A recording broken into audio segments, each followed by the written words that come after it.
সপোনত দেখিলোঁ আমাৰ বোলে বগৰীখিনি বোলে চব কেৰ্কেটুৱাই খাই শেষ কৰিলে। সেইকাৰণে শুই উঠি ৰাতিপুৱাই প্ৰথম বগৰীজোপা তললৈহে আহিছোঁ। Good morning everyone.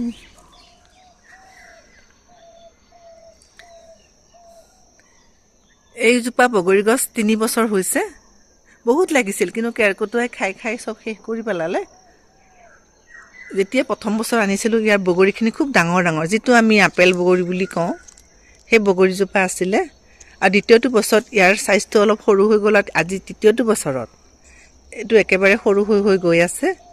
আমি যে কওঁ স্থান কাল পাত্ৰ অনুযায়ী মানুহ পৰিৱৰ্তন হয়, ঠিক তেনেকৈ এই বগৰীজোপাও কিজানি আমাৰ ইয়াৰ মাটি, বায়ু, পানী এইখিনি ওপৰত নিৰ্ভৰ কৰি চাগে বগৰীজোপাৰ সৰু হৈ গৈছে চাইজটো সৰু হৈ গ'লেও কিন্তু ইয়াৰ যিটো গুণাগুণ, মানে প্ৰথমৰ যিটো সোৱাদ, সেই সোৱাদটো কিন্তু একেই আছে।